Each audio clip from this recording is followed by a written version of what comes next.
Hello, students. Welcome to the Contemporary World. The topic for today is all about the imaginary and the physical division of the world. So, we are going to discuss about the global north and the global south divides. Maybe some of you will ask, why divide or why division? It is the matter interconnected to the people, economic, countries, and so much more. If that is your question in mind, then you're really that understand the concept of globalization. But we should take note that globalization is not flawless, globalization is not perfect. And that is exactly why we're going to discuss about this topic for you to understand globalization in a balanced perspective. Good day to each and everyone. I am Carvacil G. Sergey. We have three learning outcomes in this topic that we need to achieve by the end of this topic. Number one is define the term Global South. Number two is differentiate the Global South from the Third World. Number three is analyze how a new conception of global relations emerged from the experiences of Latin American countries. Good day to everyone. Now that we know about the outline of our report, let's start the topic with these pictures.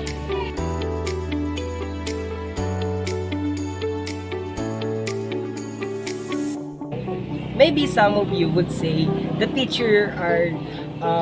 picture consists of economic development, poverty, wealth, rallies, and busy metropolis. So if your answers are all of that, then your answers are correct. Now, perhaps this some of your observation. There is a positive and the negative sides of your observation. So first of the positive sides that it is a wealth, clean cities, celebrations, urban, and siren natures. Then the negative sides would be poverty, dirty slums, protests, rural, and busy metropolis. Now, we don't need you to think hard about these pictures about the branches of Starbucks of Manila and Starbucks of New York. So, their branches are all the same. The menus, the textures, the coffees, and the flavors of the coffees are also the same. But I don't want you to think hard about the pictures or the branches. We want you to think hard about the different situation of the other side of the city of those despite of those successful businesses of Starbucks. We want you to know what is the different side, or what is the situation about the different side of those cities. Despite of those aesthetic looks of those cafes, example here at Manila, the current situation of Tondo, Manila. So their houses is made of unused materials or discarded materials. They're experiencing a poor or extreme poverty. So they're experiencing and some of those are unemployed to illegal or unillegal economic uneconomic status or uneconomic sectors. We cannot say those places in New York are also the same as the current situation of Manila. They're at New York, may sinasabi talaga natin na they have also a squatter area in New York, pero hindi lang talaga ganon kalala ang squatter area ng New York at saka ng Philippines. If global mobility and the commercial development, example of Starbucks, are we so-called globalization, then poverty, inequality, example of Starbucks, is what not we call globalization. Why?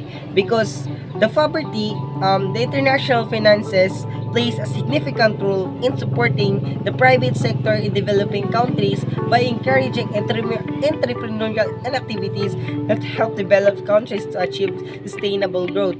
So, however, poverty has also one of the topic or one of the most arguing topic about the global scope. Some argues the poverty is being globalized by international finance institutions. For example, is the International Monetary Fund, the World Bank, and the World Trade Organizations.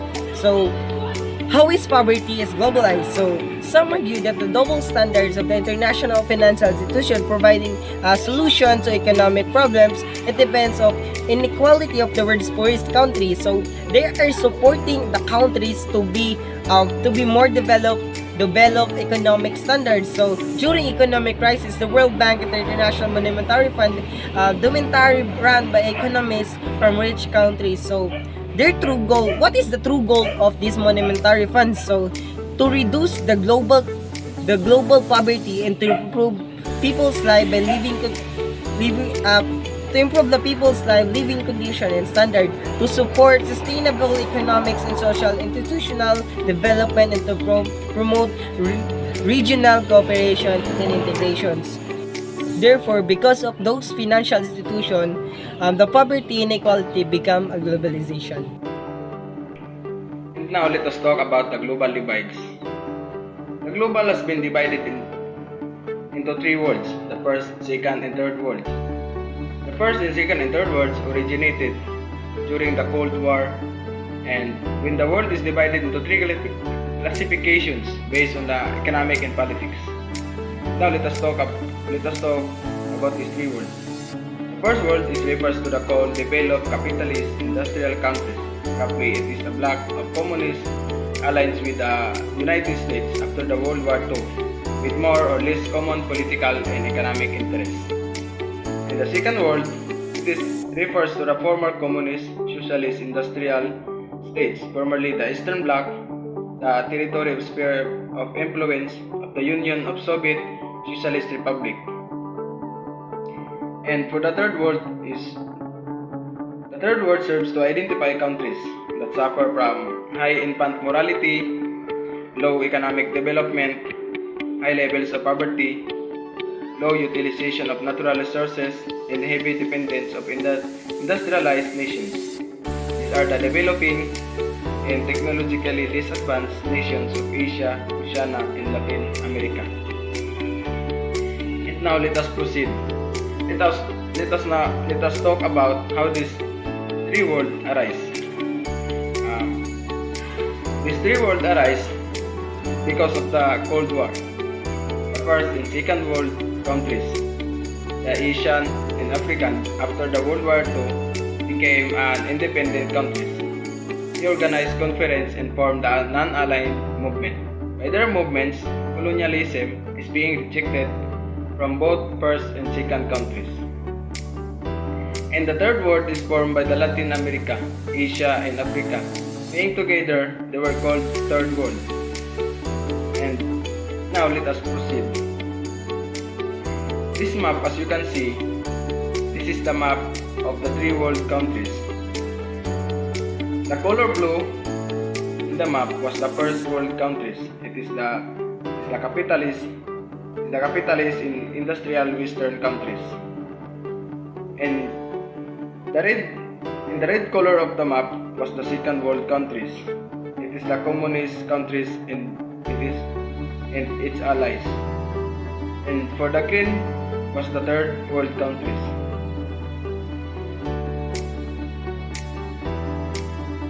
It is the country that suffer low economic development and high levels of poverty. And now let us proceed.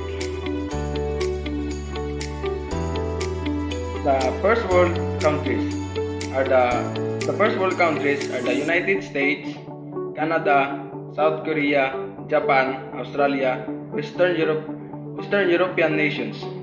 Qualify as well, especially the Great Britain, France, Germany, Switzerland, and the Scandinavian countries. The first world countries are often characterized by prosperity, democracy, and stability both political and economic. A high literacy rate, free enterprise, and the role of law are common characteristics of first world countries.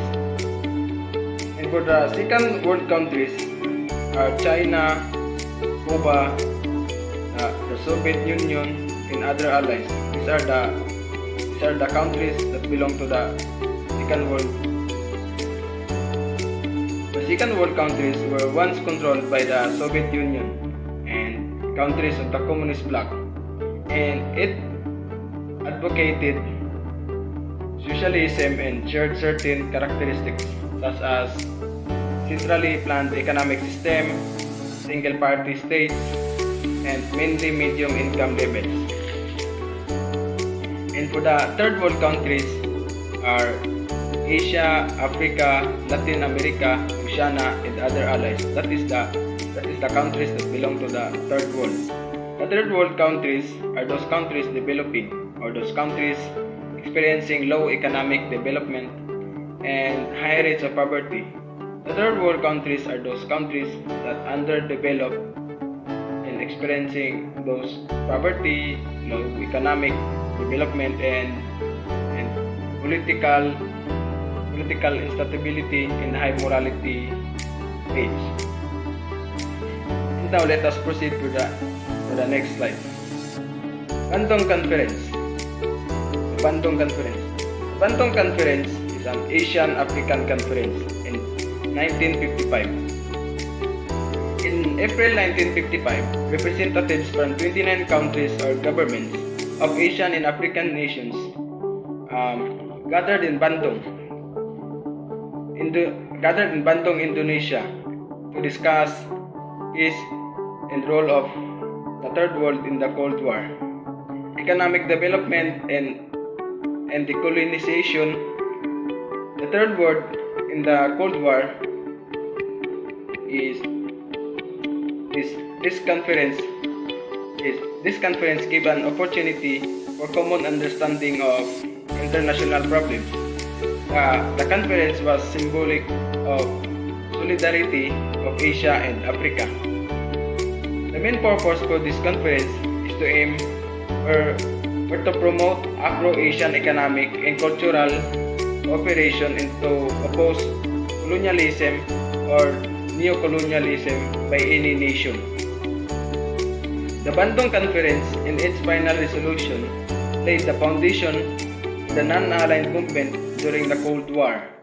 Leaders of developing countries banded together to avoid being forced to take sides in the Cold War contest. The initial motivation for the movement was the promotion of peace. And now let us proceed. Let us proceed to the defining the third world country.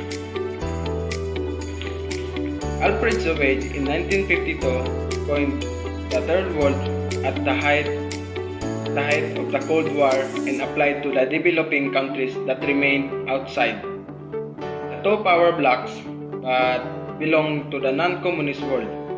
This world are those developing countries of Asia, Africa, and Latin America.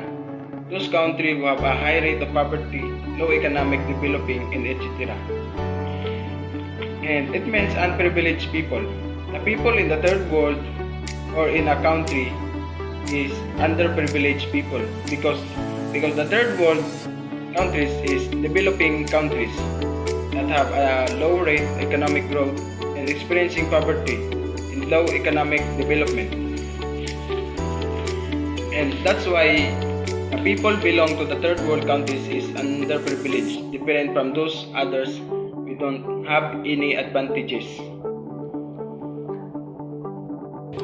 The global divides about the global north and the global south. So, what is the global divide? So, the concept of theory behind the global north versus the global south is that the global north country is supposed of the development or wealthier country, and usually the global south countries tends to be in the process of industrializing or developing countries.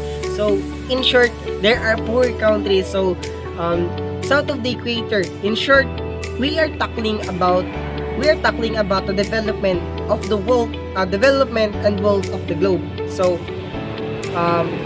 the emergence of the global north and the global south.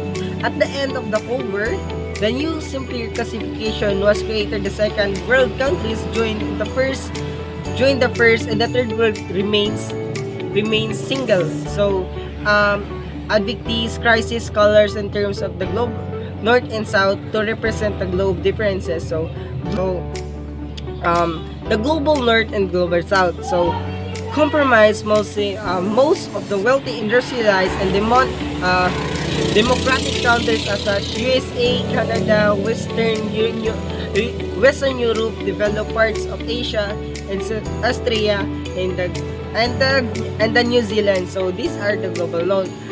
So and the global south comprise generally of developing countries. Example of those is Africa, Middle East, and Latin American.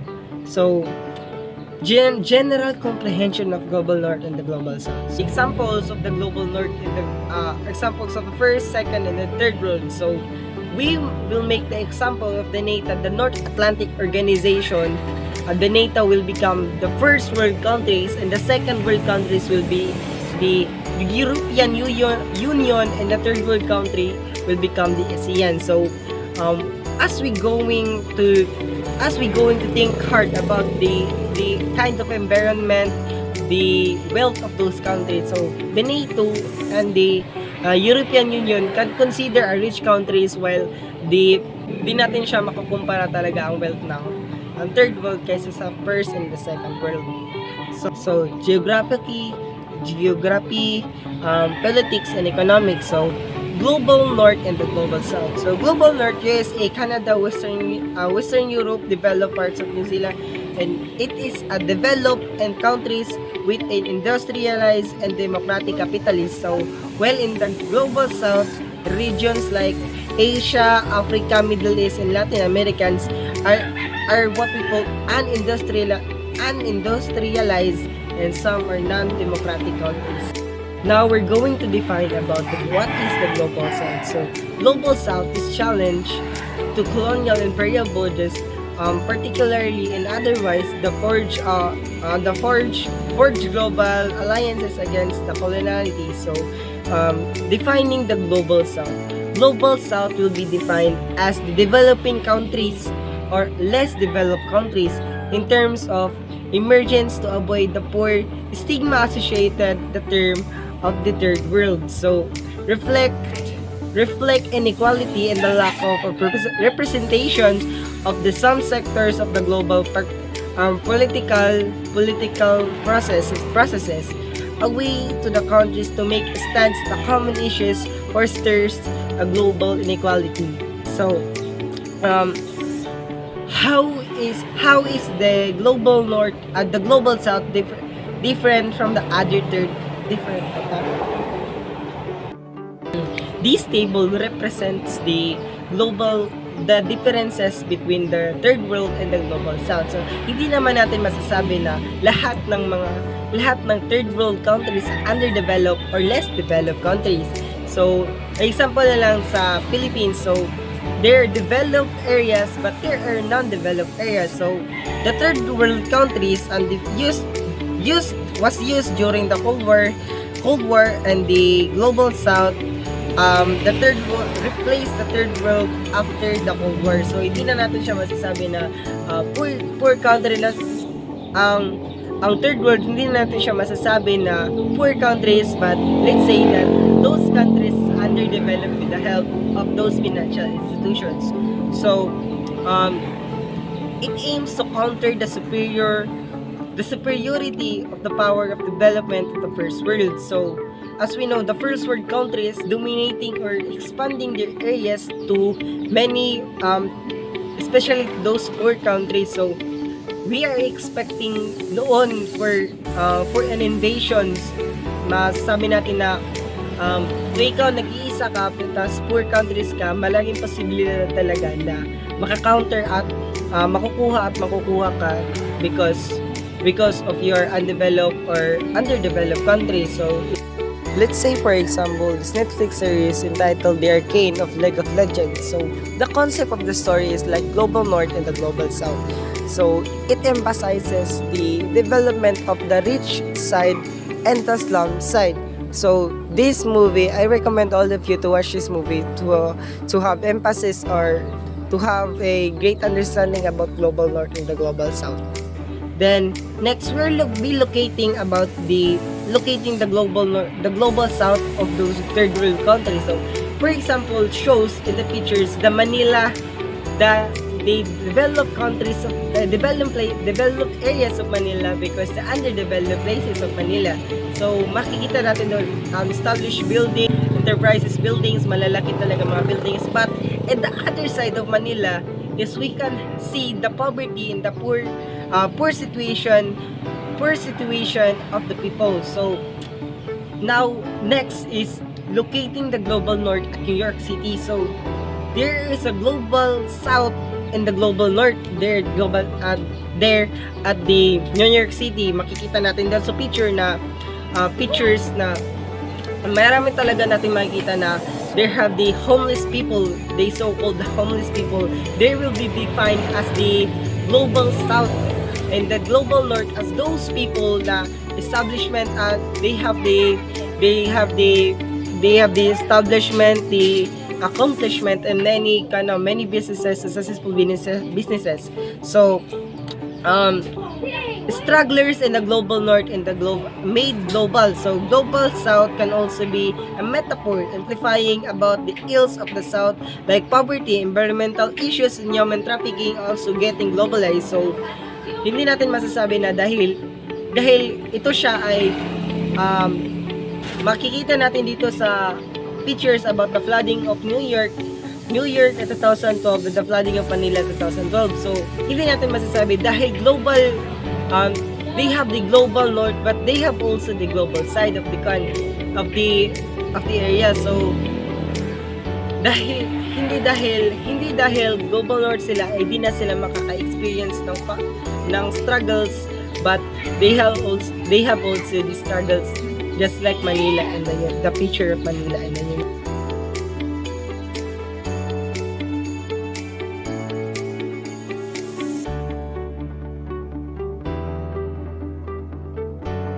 Now let us talk about how do we know if a country is developed or developing. A countries may be classified as either developed or developing based on the gross domestic product, the GDP, or gross national income per capita, the GNI, the level of industrialization, the general standard of living, and the amount of technological infrastructure, among the several other potential factors. Using GDP and GNI, or the gross domestic product, or the gross national income, we know if a country is developed or developing based on their income per capita. Now let us proceed to the next slide. The next slide is the World Bank classifies countries according to their incomes by computing the gross national per capita. For the high-income economies are having an income of $12,056 or more. The upper middle income economies are having an income of $3,896 to $12,055. For the lower middle income economies are having an income of $996 to $3,895. For the low income economies are having an income of $995 or less.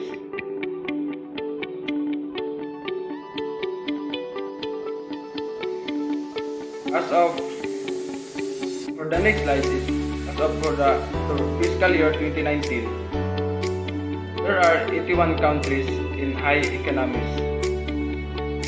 These countries include UK, or the United Kingdom, the United States, Australia, the Qatar, Singapore, and etc.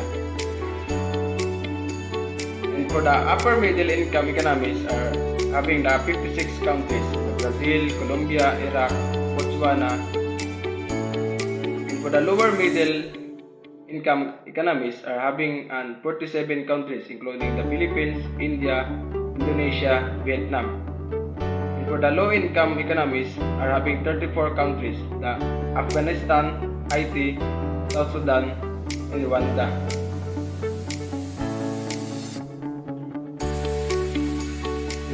Let us proceed to the next slide. The countries of Botswana and Rwanda, as you can see in the slides, are both in the third world. They have in the different economic status. The Botswana are in the upper middle income economies, while while Rwanda is in the low-income economies. This implies that the three world classification used during the Cold War period is already imprecise and outdated.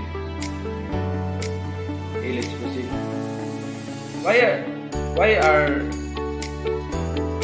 Why are many countries in the world not developing?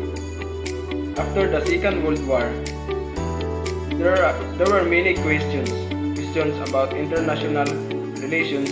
One of those was, why are many countries in the world are not developing? Many countries in the world are not developing because being behind of the other countries, are having a high rate of poverty or poor and a low economic development. And because of their economic factors, some countries have very high levels of debt. This means that they have to pay a lot of money and interest and repayments. And this is very little left over for development projects. And also about their environmental factors. Some countries or places experiencing environmental issues which can prevent them from developing. That is why many countries in the world are not developing. Now, let's proceed. The deficiency theory and the Latin American experience. Let us define now what is the deficiency theory.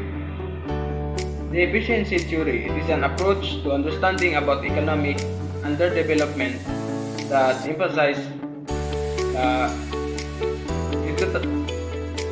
the quantitative constraints imposed by the global political and economic orders.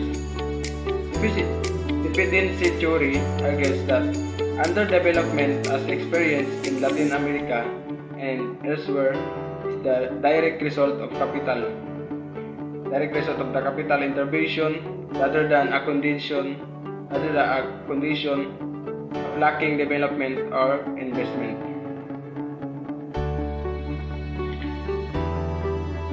Latin America is the portion of the Americas comprising countries and regions where Romance languages that derive from Latin, such as Spanish, Portuguese, and French, are predominantly spoken. Latin America is generally understood to consist of the entire continent of South America, in addition to Mexico, Central America, and the islands of the Caribbean, whose inhabitants speak of a Roman language. It was called Latin America because the residents of it speaks mostly Spanish and Portuguese. So these two languages are classified as Romance language, which derived from Latin, so hence the name of Latin America. And after the Second World War, the Latin America countries are still experiencing underdevelopment. Serve the interests of the wealthier countries, little to no resources left for their own development, manual labor and export of cheap raw materials, and rely on wealthier countries for nutrition and medical aid. And the deficiency theory, the scholars explained the situation in Latin America through the deficiency theory. The deficiency theory is the condition in which the South's economic development decreases their independence and increases the North's economic development. The deficiency theory have two main subject theories. The number one is the North American neo-Marxist approach. The North American neo-Marxist approach is the neo-Marxism developed as a result of social and political problems that traditional Marxist, Marxist theory was unable to sufficiently address. This iteration of thinking tended toward peaceful ideological dissemination rather than the revolutionary and often without methods of the past. And for the number two is the Latin American structuralist approach. It is the methodological or the key to the success of Latin America structuralism is its ability to isolate a deep structure of the international economy and to certain and to center its analysis around it. The understanding of the domestic economy and of short-run policy problems is less satisfactory. As you can see at the picture, this is the overall concept for kung paano inaabuso or pinagsasamantalahan ng mga mamayamang bansa of course those four countries of periphery. Core is represent as the richest country and periphery is the poor countries. Core is the powerful nations like Europe and America, and the core countries are those high income countries. And core, as you can see in the concept, the core buys the raw materials from the periphery for a low prices, and then the core turns the raw materials into a new product which adds value to then sell on.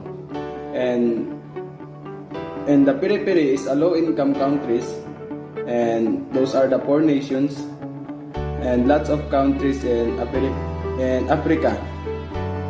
Periphery, the raw materials are sold to the core of have a low value or having a low prices of raw materials, just like coffee, beans, sugar, and tobacco. As what I have said later, the poor countries, which is the periphery, is being exporting or sold their raw materials to the primary commodities, which with the low value to the rich countries, which is the core. And now the use of those raw materials are creating a new product. Is that new product created by the core? The core is returning it to the poor countries with a new value or having a high value or prices. So therefore, those poor countries would never been earn enough from what they are exported, and by that those poor countries are never get out of poverty. They've been stuck of being poverty because they will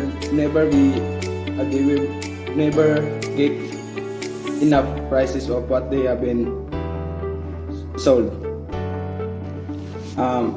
Let us observe the photo. The man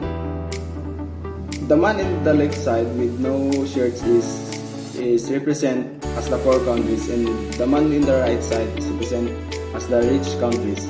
This photo shows to us how those rich countries or those rich capitalist countries exploit the poor countries. What they do is getting those poor countries stop for developing or being always below. As you can see, those rich countries being enjoy and happy, while those poor countries suffering. That is why those poor countries is never been advanced or being continue to develop, and never been a healthy or a wealthy country. It is true that wealthy nations may make more efficient use of resources within their own territories, but they also increasingly exploit the resources of the rest of the world in the form of raw materials used to make the products they export. They import rather. We are being control of the rich countries because they have an monopoly.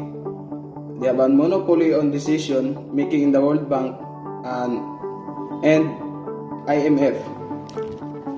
They hold the most of the bargaining power in the World Trade Organization. They use their power as creditors to dictate economic policy and they turn nations and they control 97% of the world's.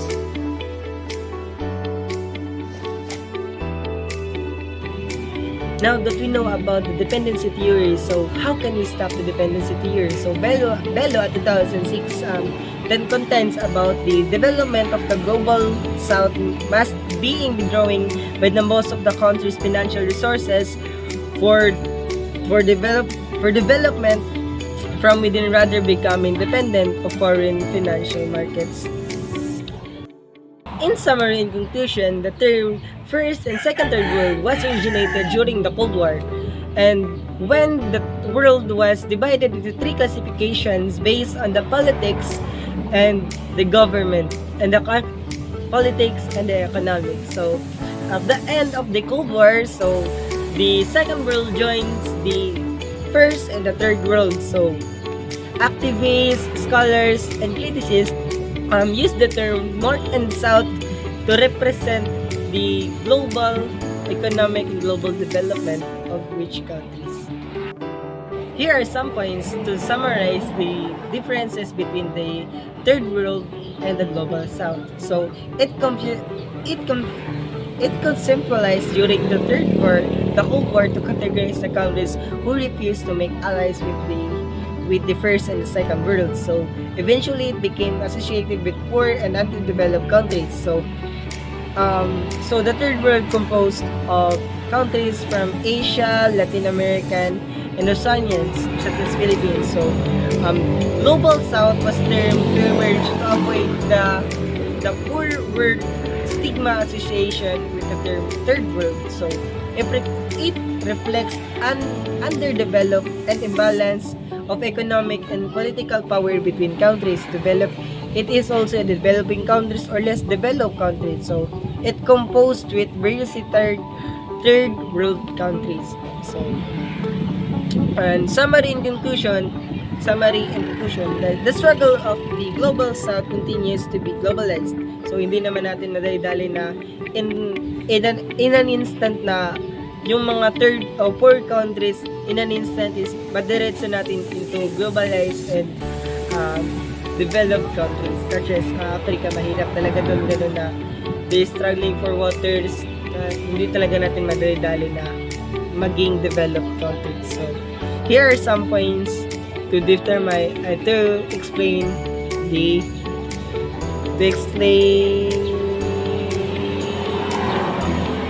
analysis of the lesson.